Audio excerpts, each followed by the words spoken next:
Alright, so recently I did my top 25 coasters and I realized, you know what, I've never actually ranked the flat rides on my channel before. So you know what, I thought, screw it, I'm gonna give you my top 15 flat rides today. There's no nonsense, no messing about, we're just gonna get...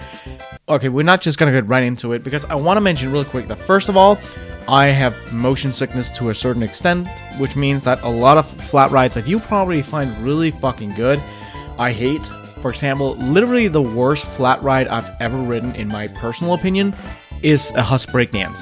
People love these rides, but I've literally never become more nauseous on a ride than I did on this fucking bullshit. Another thing, yeah, I count drop towers as flat rides. I know not everybody does, but I do, and I love drop towers, so in this top 15, you should expect to see quite a few drop towers. Without further ado, let's get right into it with number 15, which is Windjammer. This is a pirate ship. May I remind you that I've ridden over 100 flat rides, and yet I have a pirate ship in top 15. This is, by the way, the Huss pirate ship from Europa Park in Germany, and honestly, it's just really fun. It is easily the best pirate ship I've ever ridden because, first of all, it is excellent at providing that really tickle stomaching feeling that you get. It is an incredibly well executed ride in regards to just being a pirate ship. Other pirate ships also sometimes tend to make me nauseous, but the one ride I got on this, I did not get nauseous at all. I had an absolute blast. Plus, it's well themed, it's big, it's right in Scandinavia, which is a beautiful area, so honestly, this is just a very fun ride. At number 14 is Himmelskibel, which is a fun-time Starflyer at Tivoli Gardens here in Denmark. Himmelskibel is...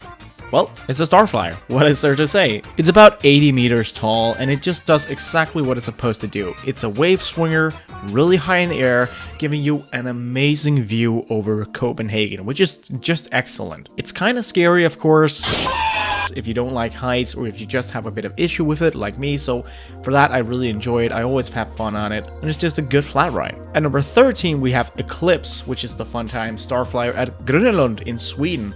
This is one of the tallest Starflyers in the world. It's just below 400 feet tall, and well, the ride itself is obviously incredibly similar to Himmelskibel. For some reason I felt a little more secure, the seats didn't feel as loose, and of course it's a lot freaking taller. The tower is thicker as well, probably because of the height, and the view, well, I prefer the view over Stockholm than over Copenhagen. Of course, it's also a lot fucking scarier.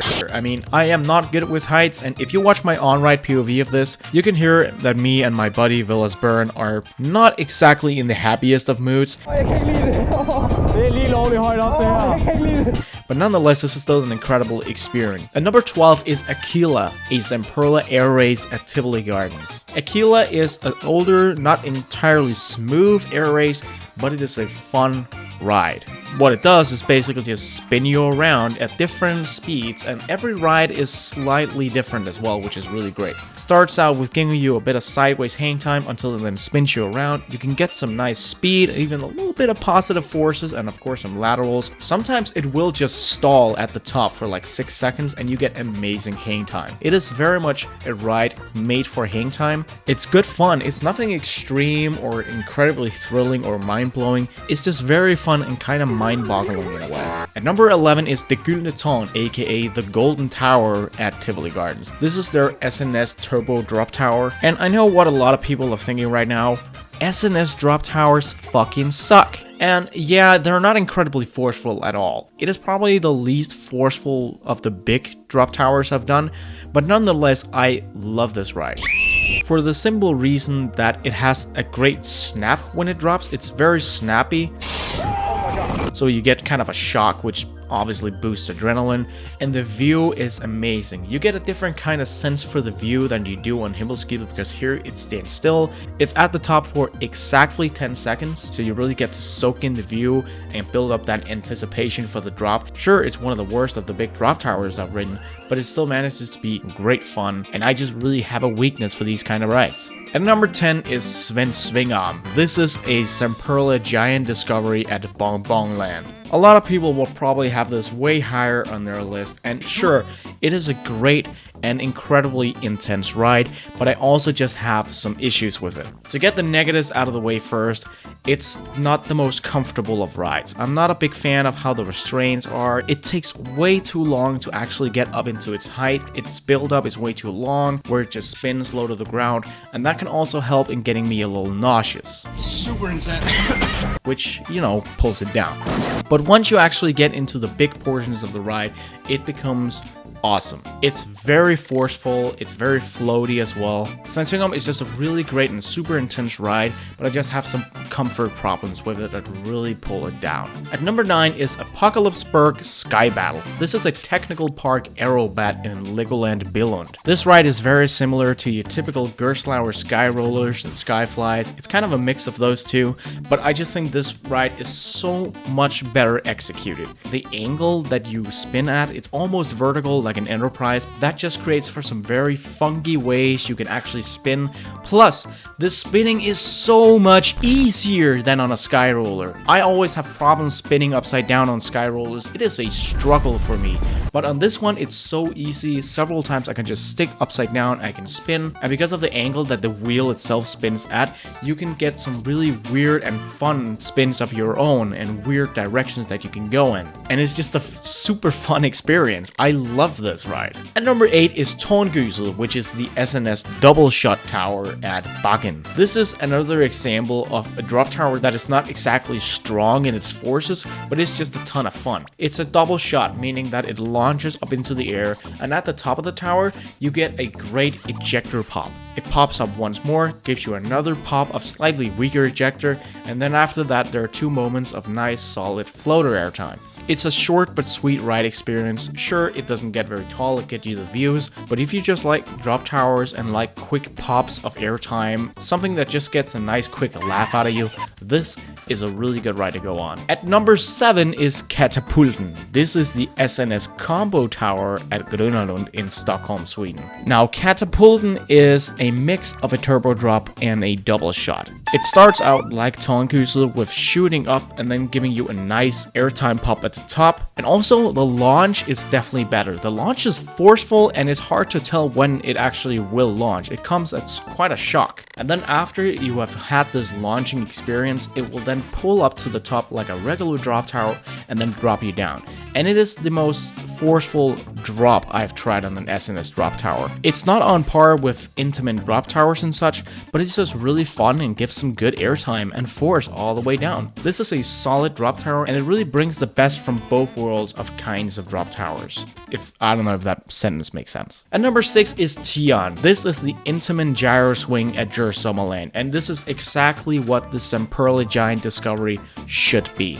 The ride experience is exactly the same. It's a big pendulum ride that spins and provides incredible floater and really forceful moments at the bottom of the swings. Now here's where it gets a lot better. It starts spinning high way quicker.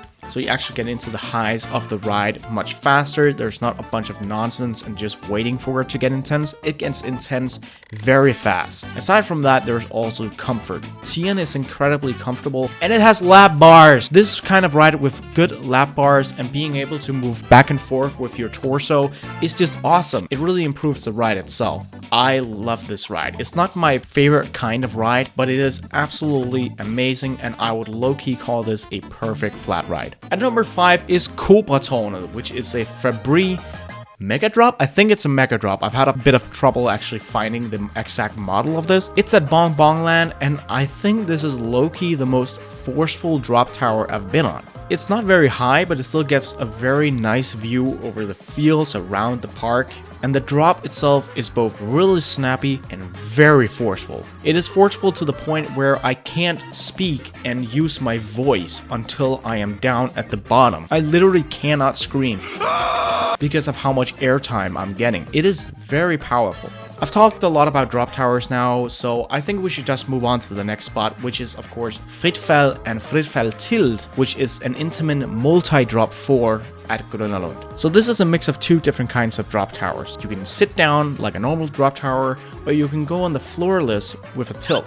The floorless with the tilt is basically just a stand-up drop tower, but you know, with no floor, you just hang awkwardly, and then it tilts about 15 degrees forwards. The tilt doesn't really do anything for me. I expected it to be scary, but it was kind of meh. And then the floorless stand-up position is just kind of uncomfortable. I didn't really care for it, but the sit-down option is awesome. This is a true intimate drop tower. It's definitely not the most forceful intimate drop tower out there as far as I've been told, but it was really solid. It is incredibly tall at 80 meters, and then the drop itself is just so long and forceful. It is so great. It also takes your photo at the top, which is great. And again, on this photo I look happy, but if you saw the photo of my first ride, which is also the same ride that I filmed my POV of, you could tell that I'm not very happy because I was scared shitless. But yeah, honestly, just a great drop tower, and it's really solid that it can give two different options in regards to how you want to ride it. At number 3 is Hjertekig. This is an RES observation gyro drop tower at Tivoli Friheden here in Denmark.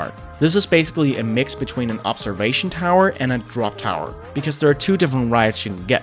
You can go on the observation tower, or as they called it in the park, the slow ride. This is a massive cock. But of course you can also get a regular drop tower experience where it actually drops you, and I gotta say, it's a very forceful drop.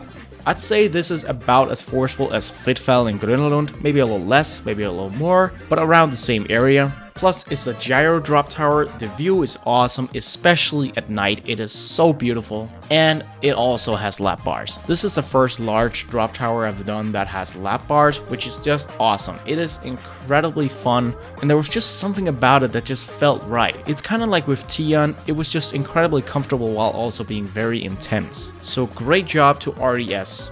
Make better coasters, please. And number 2, people are gonna fucking hate me for this. And number 2 is Vertigo. So Vertigo obviously doesn't exist anymore. As we're speaking right now, it's literally being torn down right now. But I don't give a shit. I have to acknowledge it. It is on the list. Defunct rides count, okay? And it is just easily the most intense ride I've ever been on. It's one of my all-time favorite rides, and arguably the best flat ride on Earth. You might be wondering why it's not my number 1, but I'll get into that later. Vertigo just brings everything that you can imagine on a ride. It has literally every force. Positive forces, laterals, airtime, whip, hang time. It is insanely intense. It has its spinning moments where it can, again, give you pretty much all the forces. It is incredibly chaotic, and I don't even get nauseous from it. And then later it moves into its super speed moment where it hits like 5.2 Gs at the bottom and 3.2 at the top. It goes 100 kilometers an hour. It is insanely fast. A gray out is pretty much inevitable. Hell, maybe even a blackout you'll get. This is basically Intimidator 305 if it was a flat ride. I just realized I've been talking about this ride as if it still exists, because I just can't get used to the fact that I can't ride this anymore. I mean, come on. It was my favorite ride at Tivoli Gardens by a long shot. All I can say is I hope they find a really, really good replacement for this ride. Rest in peace.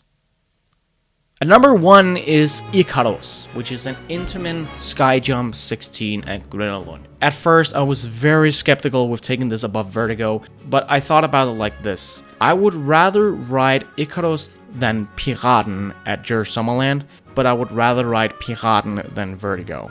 That's how I thought about it, because as much as I loved Vertigo, I've probably just never had as big of an adrenaline rush or been as mind blown as I was on Icarus in regards to flat rides. Icarus is of course a super tall drop tower at Gröna, which has a 90-degree tilt at the top and then throws you down, and instead of giving you airtime, it gives you a launch sensation, and it is immensely scary and terrifying and so adrenaline boosting. It's very comfortable, you feel very secure, and it's just unlike any other ride I've imagined. There's just something about this ride that was absolutely mind-blowing. It was my favorite ride at Gröna. It's one of my favorite rides of all time. I know a lot of people are going to disagree with this and say, oh, it's just fine. It's not that good. No, he's got a point. But to me, it just did something, triggered something in my brain that just absolutely adored this ride. And so that is my top 15 flat rides of all time. I love flat rides as long as they don't fucking make me want to kill myself. Let me know your top 15 or top 10 or top 20 or, you know, whatever you want to show me in the comments below. I would love to hear your opinions on your flat rides or your opinion on my list. Trash. Thanks for watching, guys, and I hope you have a very good 2022. I'll see you all, guys, later, potato mater. Bye.